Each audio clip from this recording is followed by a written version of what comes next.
Well, how's it going, everybody? Welcome back to Talking Wolves. We're back for another match review as Wolves unfortunately crash out of the Carabao Cup, a 2-1 defeat today against Aston Villa away at Villa Park. As always, let me know your thoughts in the comment section down below if you went to the game or if you caught the game on a stream or whatnot. And as always, hit the like button and subscribe to the channel down below. A weird one tonight, to be honest. A really weird game because it was a game which, as you guys know, I bigged the Carabao Cup up a lot in the last review, the Reading game. I bigged it up in the match preview because it's a competition. We were one round away from the last 8, and for me, it was a winnable competition.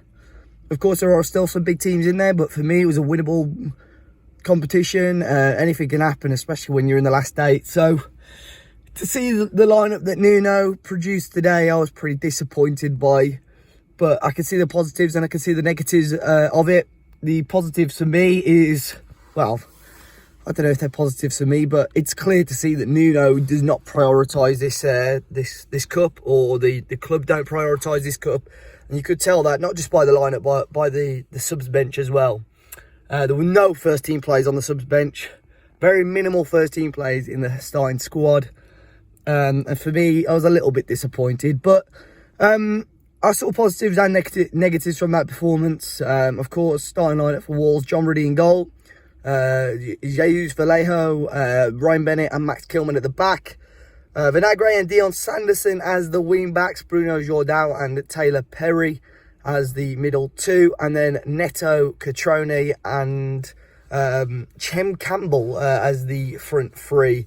And straight away, of course, you look at the Villa lineup, and they rotated. I think they had 9 changes as well, but it was still a strong team, a team that would do well, sort of at probably second tier level. And Wolves started off deep, as we have done in every game. We just started so cautiously and allowed Villa just to have the front foot. But we defended quite well. We restricted Aston Villa quite well, and they had a number of shots, but the majority of them were from range, and we just restricted them to that. But Wolves were second best throughout the whole of the first half. We were slow. We didn't really want to get involved too much. And they did get in behind once or twice. They did get in behind once down the right-hand side, which our right-hand side, which they were trying to exploit quite a lot, to be honest. Dion Sanderson did get dragged out a couple of times, but recovered quite well. And they were just trying to combat the weakness, I think, of Vallejo and Sanderson. But the one time they did get in behind, it was a fantastic tackle from Max Kilman. Unfortunately, Villa did get the goal in the end. It was from the opposite side. Ball in, shot sort of, it was a clear-cut chance, but shot sort of straight at Ruddy. He did get a touch and it took the sting out of the shot, but it still rolled into the net. 1-0 down at half-time. And again, the negativity of some of the fans around me, the negativity of some of the fans I saw on Twitter. Everyone has got their opinion. I respect everybody's opinion. But there were such a huge amount of people moaning about that. And for me, 1, when do we ever start well by halftime? When do we ever start well in the first half? And 2, look at the lineup. Let's take that into consideration before, you know, we start talking about things. But then second half, we looked much better. We started off much brighter. Of course, we still sat deep, which was a little bit frustrating. But we had a little bit more desire. We wanted to go for the game a little bit more. We wanted to win the ball a bit more. I thought Bruno Jordao and Taylor Perry, albeit at times they seemed a little weak.